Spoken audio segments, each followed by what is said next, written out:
Në një qytet të vogël ku fjala përhapet më shpejt se era, çdo grua ruan sekretet e saj si pasurinë më të madhe. Por disa sekrete janë aq të rënda sa mund të shembin një familje. Sara, një vajzë e qetë dhe e sjellshme, kishte ndërtuar një jetë të re pas shumë vuajtjesh. U martua me Ardin, një djalë i mirë, i dashur dhe i verbuar nga dashuria për të. Familja e tij, sidomos e ama, zënia. Monda e priti me rezervë, por me respekt, duke menduar se me kohë do ta donte si bi, gjithçka duke i qetë, derisa një ditë, një njohje e vjetër e Sarës, e cila njihte të kaluarën e saj, mbërriti në qytet. Dhe me një fjalë, prishi gjithçka që ajo kishte ndërtuar me mund. Një natë, Monda do të dëgjonte rastësisht diçka që s'mund ta harronte kurrë. Nusja e saj dikur kishte qenë prostitut, e kaluara që s'fle kurrë, Sara e kishte lënë pas një jetë plot turp dhe dhimbje. Kishte punuar fort për të harruar, për të ngritur dhe për të bërë një grua e denjë, por çdo natë, ndërsa shihte Ardin që flinte pranë saj, frika e së shkuarës i ngrihej në fytyrë si një hije e zezë. Ajo dinte që e kaluara nuk vdes kurrë, vetëm pret ditën e duhur për t'u hakmarrë. Dhe ajo ditë po afrohej, në treg, ndërsa blinte perime, dëgjoi një zë të njohur nga pas. Sara? Ti je vallë? Kur u kthye, pa Erionën, një grua që e kishte njohur dikur në Tiranë. Ajo që dinte çdo gjë për jetën që Sara përpiqej të harronte, një fjalë që helmon, Eriona nuk ishte e ligë, por ishte e pakujdesshme. Me një buzëqeshje të çuditshme, i tha shitses, e njeh këtë? Ka qenë dikur një vajzë shumë e njohur në Tiranë. Për shërbime speciale. Sara ndjeu sikur toka i u hap nën këmbë. Disa gra kthyen kokën, disa buzëqeshen me ironi. Fjalët përhapeshin më shpejt se era. Të njëjtën pasdite, Monda dëgjoi dy gra tek lagja duke përshpëritur. A e di ti kush është nusja e Ardit? Ka pas qenë prostitut në Tiranë. Fillimisht nuk e besoi. Por një zë i brendshëm i tha se duhej të zbarte të vërtetën me sytë e saj. Zbulimi, atë mbrëmje, Monda e priti Sarën në kuzhinë. Sara, më thuaj të vërtetën. Kush ke qenë ti përpara se të martoheshe me djalin tim? Sara ngriti sytë, zemra i rrite fort, duart i dridheshin. Ajo e dinte se kjo ishte koha që gjithçka do të ndryshonte. Lotët i rrëshitën në faqe ndërsa tha, kam bërë gabime, Monda. Kam qenë e humbur. Por nuk jam më ajo që isha.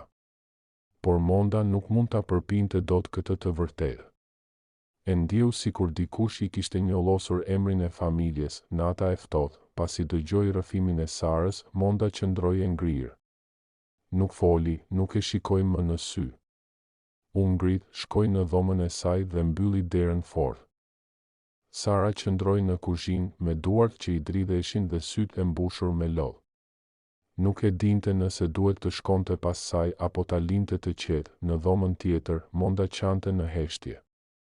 Nuk e besonte që e kishte pranuar në shtëpi një grua me një të kaluar të tillë. Si do t'ia them Ardit? Si do e përballoj turpin? Mendonte me vete, ndërsa në zemrën e Sarës linte frika më e madhe, humbja e dashurisë së burrit që i kishte dhënë gjithçka. Fjalët që dhembin, të nesërmen në mëngjes, Sara e gjeti Mondën në obor, duke larë rrobat. Monda, të lutem, më dëgjo. E di që kam bërë gabime, por unë nuk jam më ajo vajzë. E dua Ardin. E dua këtë shtëpi, dua të jem pjesë e kësaj familjeje. Monda u kthye, me sy të skuqur dhe zemër të thyer. Dashuri? Si guxon ta përmendësh dashurinë kur ke shitur trupin tënd? Si mund të ndërtohet një familje mbi turpin? Sara u ul në gjunjë, duke qarë, e bëra për të mbijetuar, jo për kënaqësi. S'kisha njeri, s'kisha bukë për të ngrënë. Por Zoti më fali një shans tjetër. Ardi është gjithçka që kam. Monda nuk foli më. Por në shpirtin e saj, një luftë e madhe sapo kishte filluar, mes urrejtjes dhe mëshirës, sekreti që s'mund të fshihet. Ditët kalonin me heshtje të rëndë. Monda se përmendte më, por e kishte të pamundur ta shihte Sarën me të njëjtin sy. Në darka, tensioni ishte i ndjeshëm. Ardi e ndjente diçka, por nuk e kuptonte çfarë. Një pasdite, ndërsa kthehej nga puna, dëgjoi 2 gra në rrugë që përshpëritnin, ja ai djali që mori për grua një prostitutë. Ardi ndaloi. Zemra i u ngrirë, çfarë thatë? I pyeti, gratë u hutuan dhe u larguan me shpejtësi. Ai u kthye në shtëpi me një peshë në kraharor, e pa Sarën që po gatuante dhe pyeti me zë të ulët, Sara. A ka ndonjë gjë që më ke fshehur? Sara ngriti kokën, e bardhë si letra. Koha e së vërtetës kishte ardhur, koha e së vërtetës. Sara qëndroi e ngrirë përballë Ardit, me zemrën që i rrite fort. Kishte pritur këtë moment, por e dinte që nuk ishte gati. Ardi. Më fal. Por po, ka diçka që s'të kam treguar. Ai u afrua, sytë ishin mbushur me dyshim. Çfarë është, Sara? Çfarë po ndodh? Kam dëgjuar gjëra të tmerrshme jashtë dhe dua t'i dëgjoj nga ti. Ajo nisi të dridhej, lotët i rëshitën në faqe. Kam pasur një të kaluar të errët. Kam bërë gabime të mëdha, por nuk e bëra nga e keqja. Isha e vetme, e uritur, pa njeri në botë. Dhe po, për një kohë. Kam shitur trupin tim që të mbjetoja. Ardi u ngrit në këmbë si i goditur nga rrufeja. Çfarë? Ti ishe. Ai s'mundi ta përfundonte fjalin. Dhimbja dhe zhgënjimi i përziheshin në shpirt. Dashuria përballet me turpin. Ardi ecën nervoz nëpër dhomë. Pse nuk ma the, Sara? Pse më le të dashuroj duke menduar se ishe ndryshe? Sara ju afrua me lot në sy, sepse s'do të më doje më. Sepse do të më përçmoje si gjithë të tjerët. Unë u betova se do ta lija pas atë jetë dhe e lash. E dua jetën që kemi ndërtuar, dua ty, por Ardi nuk mund ta përpinte dot. Një ndjenjë turpi e pushtoi. Si do e përballoj unë këtë, Sara? Si do t'i shoh njerëzit në sy? Si do t'i them nënës sime që më ke gënjur? Sara ra në gjunjë, të lutem, mos më lër. Më beso, ajo s'jam më unë. Zoti më dha ty për të nisur nga e para. Mos më dëno për një të kaluar që e urrej më shumë se kushdo tjetër. Por Ardi doli jashtë, pa i thënë asnjë fjalë. Në atë natë të gjatë, asnjë prej tyre nuk e mbylli syrin. Gjykimi i botës, lajmi u përhap me shpejtësi në lagje. Fjalët e liga u kthyen në gur të padukshëm që binin mbi shtëpinë e tyre. Ai u martua me një prostitutë. Tani e kuptoi pse ajo s'kishte familje. Monda ndjente turp të dilte nga shtëpia. Një mëngjes, tek dera e shtëpisë erdhi një i afërm i Ardit, që i tha pa ndjenja, nëse nuk e largon, do të humbasësh respektin ton. Kjo familje s'mund të rritet me një grua të tillë. Monda e thirri Ardin në dhomë. Bir, më dëgjo. E dua nusën tënde si njeri, por këtë turp nuk e mbaj dot mbi supe. Njerëzit flasin dhe unë s'mund të jetoj me këtë ndjenjë. Duhet të mendosh për veten tënde. Ardi qëndroi i heshtur. Zemra i ndjente dashuri për Sarën, por mendja i thoshte se ndoshta duhej ta linte. Në dhomën tjetër, Sara dëgjonte çdo fjalë, me duart që i mbulonin fytyrën dhe me shpirtin që i çahej më dysh. Vendimi i Ardit, Ardi kaloi gjithë natën pa gjumë. Kujtimet e dashurisë me Sarën i vinin përpara syve si një film. Ishte kujdesur për të, e kishte bërë të qeshte, i kishte dhënë paqe, por tani, çdo kujtim përzihej me një zë që i përshpëriste në kokë. Ajo ka qenë prostitutë. Në mëngjes doli në obor. Sara po priste, me fytyrën e zbehtë dhe sytë e fryrë nga lotët. Ardi, të lutem, më dëgjo dhe një herë. Mos më gjyko për atë që kam qenë, por për atë që jam tani. Ti më ke ndryshuar. Ardi uli kokën, nuk e di çfarë të bëj, Sara. Të dua. Por s'mund të jetoj me këtë barë. Më duhet kohë. Ajo ju afrua, i mbajti duart me forcë. Mos më lër vetëm, Ardi. Mos më dëno për gabimet që i kam paguar me shpirtin tim. Ai u largua pa thënë asnjë fjalë, duke e lënë Sarën në mes të oborrit, në një qiell që dukej më i rënd se kur. Gjykimi i shoqërisë, fjalët nuk pushonin. Njerëzit flisnin, të afërmit e Ardit e shikonin me përbuzje, gratë e lagjes e shmangnin Sarën si të ishte e mallkuar. Në market, një grua e ofendoi haptas, turp të kesh që ke guximin të dalësh para njerëzve. Mos vallë do të na japësh edhe mësime morali? Sara uli kokën dhe nuk foli. U kthye në shtëpi e thyer, kur hyri brenda, Monda e priti në korridor, e sheh çfarë ndodh. Ti po na turpëron çdo ditë. Shtëpia ime nuk është vend për të fshehur mëkatet e tua. Sara i rëshiti Loti në faqe, po, Monda. Por nëse Zoti më fali, pse nuk mund të më falni edhe ju? Monda e pa me sy të ftohtë, Zoti fal, por njerëzit gjykojnë.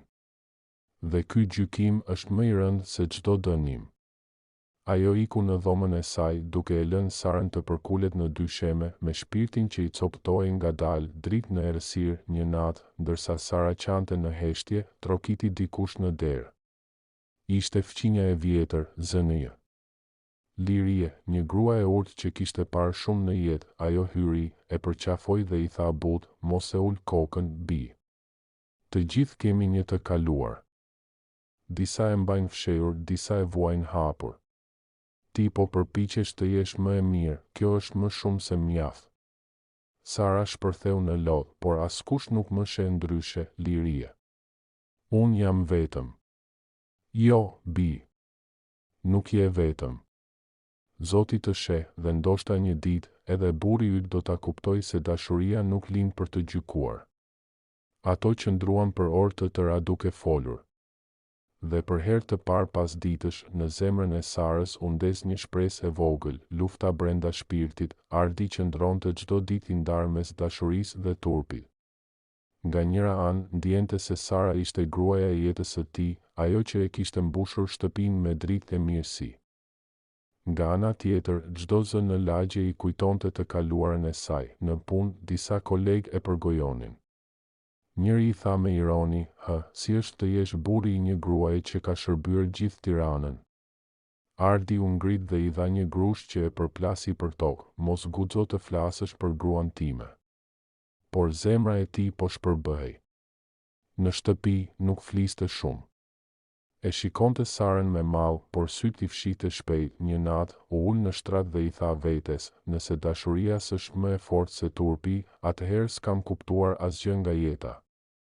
Përballja me nënën, të nesërmen, Ardi u ul përballë Mondës, nën, duhet të flasim. Monda ngriti sytë e lodhur, s'kam më çfarë të flasim, bir. Ti duhet të ndahesh. Familja jonë s'mund të mbaj këtë barë. Ardi e pa drejt në sy, a është mëkat të dashurosh dikë që ka gabuar, por është penduar? A është më turp të falesh, apo të gjykosh? Monda uli kokën, ti se di çfarë do të thotë të jetosh me turpin e njerëzve, bir. Nën, turpi është në sytë e atyre që nuk din të falin. Unë e njoh Sarën. E kam parë të vuaj, e kam parë të përpiqet, të jap gjithçka. Unë nuk mund ta braktis. Fjalët e tij e goditën Mondën në zemër. Ajo heshti, sepse për herë të parë ndjeu se ndoshta po gabonte. E vërteta që ndriçon në mbrëmje, Ardi shkoi tek Sara. Ajo ishte ulur pranë dritares, me syt në qiell, ai u afrua ngadalë, i vuri dorën në shpatull, Sara. Kam menduar gjatë. Nuk mund të fshi të kaluarën tënde, por mund të ndërtoj të ardhmen tonë. Të dua dhe s'kam turp ta them. Sara shpërtheu në lot, Ardi, a mund ta përballojmë së bashku gjithë këtë? Ai e përqafoi fort, po. Sepse dashuria jonë është më e fortë se çdo fjalë. Dhe kush guxon të gjykoj, le të kujtoj se edhe Zoti fal. Në korridor, Monda i dëgjoi dhe për herë të parë ndjeu një ndjesi të çuditshme. Ndoshta ishte fillimi i mëshirës, ajo pa djalin e saj që përqafoi gruan me gjithë shpirt. Dhe zemra e saj nisi të zbutet pak nga pak, zërat e lagjes, të nesërmen, Monda doli në treg për herë të parë pas ditësh.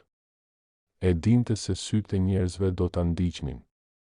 Dhe nuk u gabua, dy gra, që dikur e përshëndesnin me respekt, tani përshpëriknin mes tyre, ja ajo, vjera e asaj që ka qenë prostitut. S'ka më turp. Si mund të mbaj në shtëpi një grua të tillë? Monda ndaloi për një çast. Zemra i rahu fort. Kishte dëshirë të fshihej. Por pastaj i erdhi ndërmend fytyra e djalit të saj dhe lotët e Sarës. Ajo u kthye dhe tha me zë të qetë, po, ajo është nusja ime. Dhe është më e ndershme sot se shumë gra që flasin pas shpine. Ajo ka guxim të përballet me të kaluarën, kurse ju fshiheni pas fjalëve. Gratë mbetën pa fjalë. Dhe Monda ndjeu për herë të parë një ndjenjë krenarie për nusën që dikur e kishte përbuzur, fjalët që shërojnë. Kur u kthye në shtëpi, Sara po pastronte dhomën. U tremb kur pa Mondën, mendoi se do të dëgjonte sërish fjalë të rënda, por Monda i tha me zë të butë, "Bi, sot kuptova diçka. S'ka rëndësi çfarë ka qenë një njeri, por çfarë është sot. Dhe ti sot je një grua e mirë që e do djalin tim, e punon, e sakrifikon. Nuk kam më të drejtë të të gjykoj." Sara shpërtheu në lot, e përqafoi me gjithë forcën, "Monda. Faleminderit. Nuk kërkoj asgjë tjetër. Vetëm pak mirëkuptim. Do ta kesh, Bi. Do ta kesh.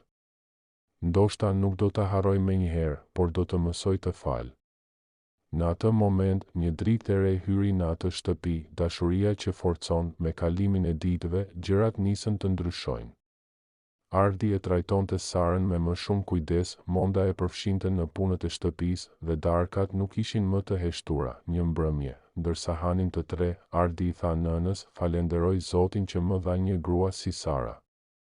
Kam mësuar çfarë do të thotë forcë dhe pendes." Monda e pa me sy të lagur, "Edhe unë kam mësuar, birë.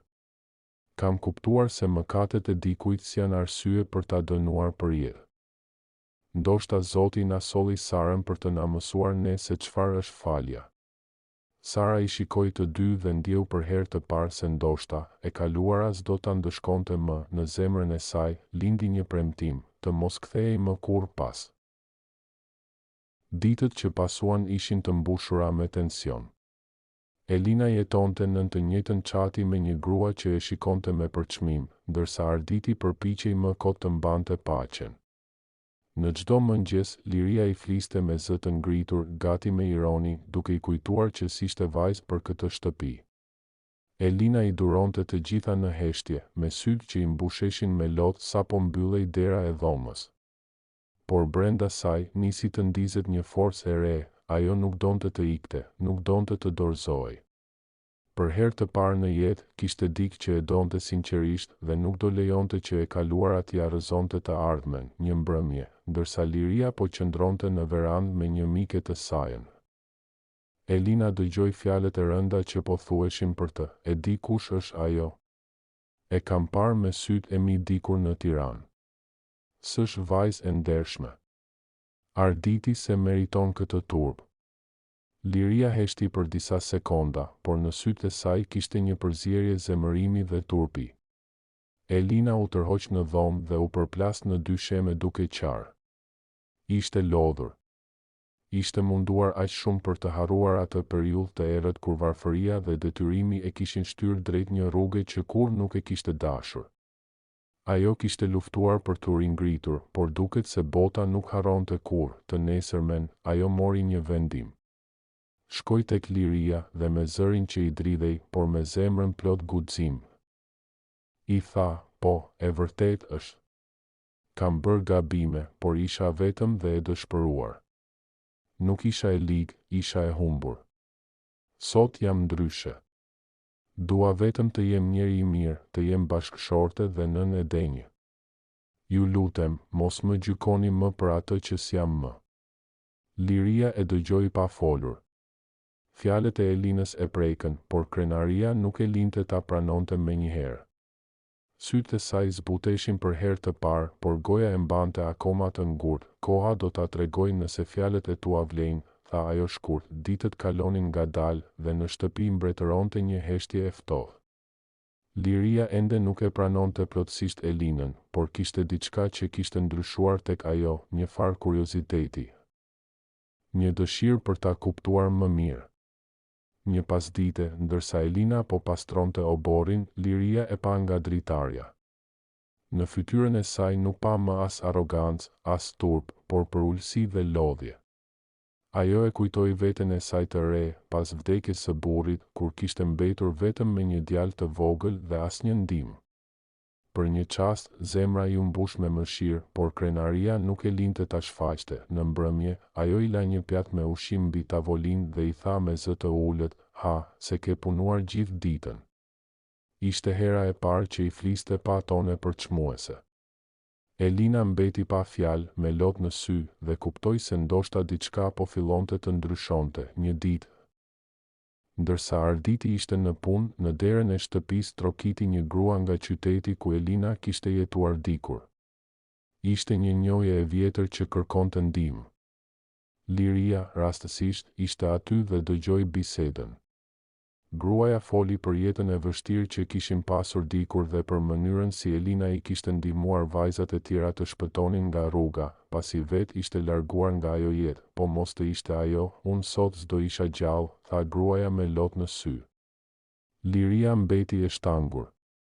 Nuk e kishte ditur që nusja e saj kishte bërë aq shumë për të tjerët.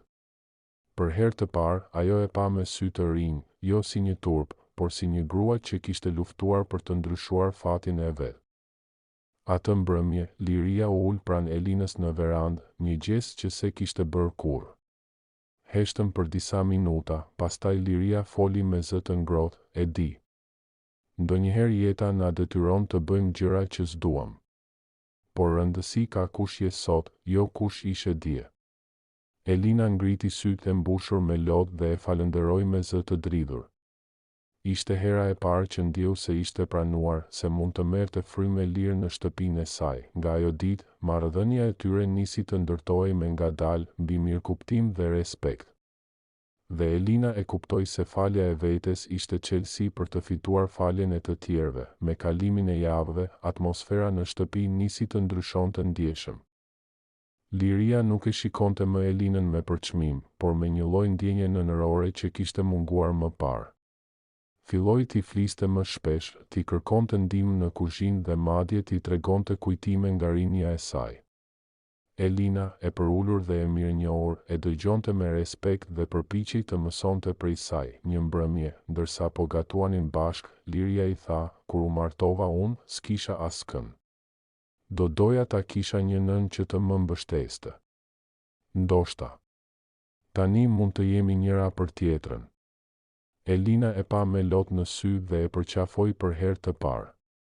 Ishte një moment që shënoi fillimin e një lidhjeje të re, të ndërtuar mbi mirëkuptim dhe dhimbje të përbashkët. Arditi e vuri re menjëherë ndryshimin. Kur kthehej nga puna, shtëpia nuk kishte më heshtje dhe ftohtësi, por buzëqeshje e biseda të ngrohta. E ëma dhe gruaja e tij po flisnin, po ndanin kohë, madje edhe po qeshnin bashkë.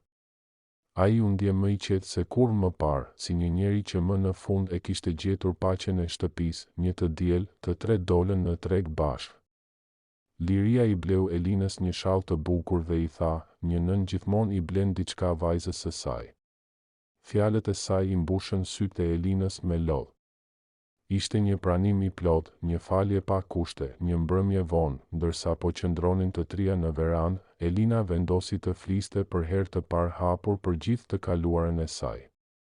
Ajo tregoi me detaje se si varfëria, borxhet dhe mungesa e mbështetjes e kishin çuar në atë rrugë të errët.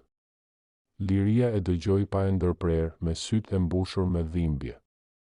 Kur Elina përfundoi, ajo i mori duart dhe i tha, "Nuk ke pse ndihesh më në faj. Ke paguar me lot, me sakrifica, dhe sot je njeri më i fortë. Unë jam krenare për ty." Elina qau gjatë në preherin e saj. Ishte si një vajzë që më në fund gjente nënën që kishte munguar gjithë jetën. Në atë natë, shtëpia e tyre u mbush me paqe dhe plagët e vjetra nisën të mbylleshin ngadalë. Një pasdite, ndërsa Elina po kthehej nga pazari, u përball pa pritur me një burr që e njihte nga e kaluara. Ai e shikoi me buzëqeshje ironike dhe tha me zë të lartë, "Po ti s'qenke më në Tiranë, moj Elin? Të gjeti ndonjë burr që se di kush ishe?" Elina u drodh nga turpi. Kalimtarët nisën ta shikonin. Zemra i rahu fort, ndërsa fytyra i u mbush me djersë të ftohta. Ajo u largua me nxitim, me lot në sy, pa ditur si do t'i tregonte Liris dhe Arditit për këtë përballje. Kur mbërriti në shtëpi, Liria e kuptoi menjëherë se diçka nuk shkonte. Elina shpërtheu në lot dhe i tregoi gjithçka. Liria, ndryshe nga më parë, nuk reagoi me gjykim, mos u tremb, i tha me zë të butë. E kaluara jote nuk të përcakton më. Këtu ke familjen tënde dhe askush s'mund të dëmtoj. Të nesërmen, i njëjti burr u shfaq para shtëpisë, duke bërë komente të turpshme dhe duke u përpjekur ta turpëronte Elinën para fqinjve. Por këtë herë nuk ishte vetëm. Liria doli menjëherë në obor, e përballi dhe i tha me zë të fortë, turp të kesh. Kush je ti që vjen të gjykosh një grua që ka ndryshuar? Ajo është nusja ime dhe është më e ndershme se shumë që flasin për të.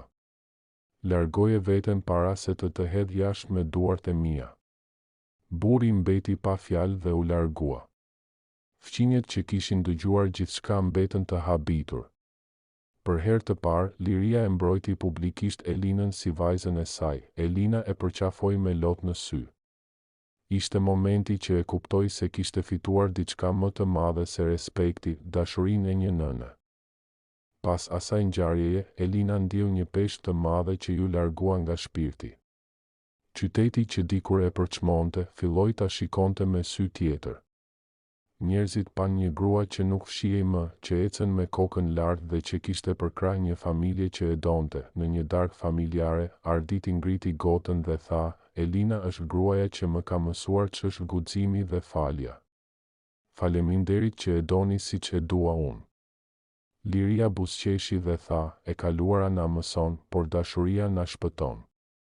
Në atë moment, Elina e kuptoi se historia e saj nuk ishte më një njollë, por një dëshmi e forcës. Tashmë ajo ishte në paqe me të kaluarën, me familjen dhe me veten. Me kohën, Elina filloi të ndjejë se kishte një mision më të madh. Historia e saj e dhimbshme dhe rruga e vështirë që kishte kaluar mund të shërbente për të ndihmuar të tjerët. Ajo nisi të takonte vajza të reja në qytet që përballeshin me varfëri dhe mungesë mundësish, duke u ofruar mbështetje dhe këshilla për të mos e ndjekur rrugën e saj të errët. Fjalët e saj ishin të fuqishme, e kaluara nuk të përcakton, por vendimet që merr sot do të bëjnë të ardhmen tënde.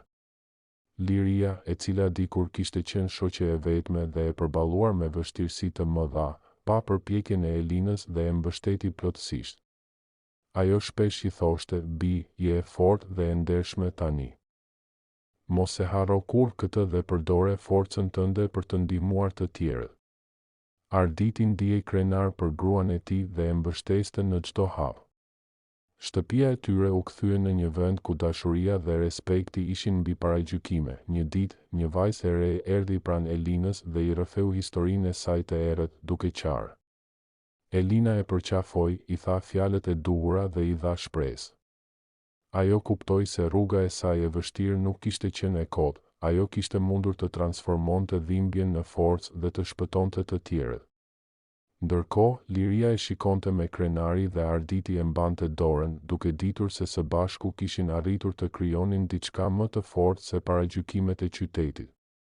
Elina vendosi të themelonte një qendër të vogël ndihme për vajza që kishin kaluar situata të vështira, si ajo që kishte përjetuar vetë. Ajo shfrytëzoi kontaktet e saj dhe mbështetjen e Arditit dhe Liris për të krijuar një vend ku vajzat mund të mësonin, të punonin dhe të ndihmonin njëra tjetrën. Qëllimi ishte që ato të kuptonin se e kaluara nuk i përcakton dhe se gjithmonë mund të nisnin një jetë të re. Në hapjen e qendrës, disa nga fqinjet që dikur kishin folur keq për Elinën erdhën të shikonin me sy të tjerë atë që ajo po bënte. Disa u habitën, disa u ndjen të turpëruar nga paragjykimet e tyre të mëparshme. Liria qëndroi pranë Elinës dhe i tha: "Shikon, bi, tani ata që flisnin keq për ty po shohin forcën dhe zemrën tënde. Kjo është fitore e vërtetë." Elina buzëqeshi dhe e kuptoi se sakrificat e saj nuk kishin shkuar kot. Qendra nisi të rritej ngadalë, duke përfshirë më shumë vajza nga qyteti dhe zonat përreth.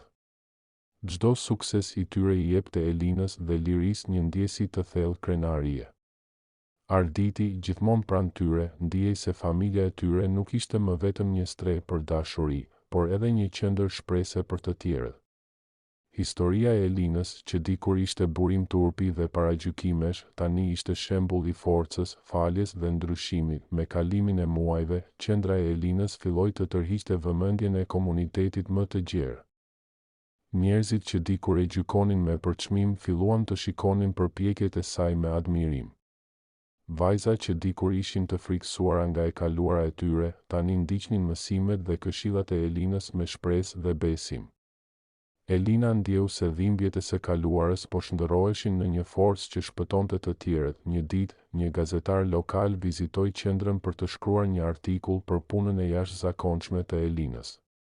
Ai pyeti për sfidat dhe motivimin e saj. Elina foli me sinqeritet dhe guxim, e kaluara ime ishte e errët, por ajo më mësoi të jem e fortë dhe të ndihmoj të tjerët. Çdo vajzë që gjen shpresë këtu, më bën të ndihem se çdo gjë ka vlerë. Gazetari u befasua nga guximi i saj dhe artikulli u publikua në gazetën lokale, duke e bërë Elinën një shembull për të gjithë qytetin. Pas publikimit të artikullit, njerëzit e qytetit nisën të vizitonin qendrën për të kuptuar se çfarë po bënte Elina. Fqinjet që dikur e përçmonin, tani i ofronin respekt dhe ndihmë.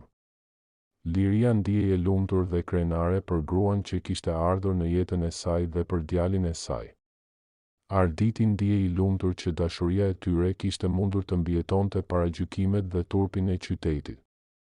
Elina kuptoi se e kaluara nuk mund të ndryshonte dashurinë dhe respektin që kishte fituar dhe se çdo sakrificë kishte vlerëtur. Qendra e Elinës u bë një vend i njohur dhe i respektuar në qytet.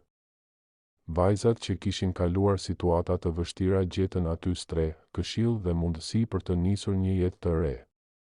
Arditi dhe Liria e shikonin me krenari gruan dhe nusën që kishin në shtëpinë e tyre, të cilat tashmë nuk ishin vetëm partner dhe familjar, por edhe shembull frymëzimi për të gjithë. Një ceremoni e vogël u organizua në qytet për të nderuar punën e Elinës dhe për të motivuar të tjerët që të ndihmonin vajzat në nevojë.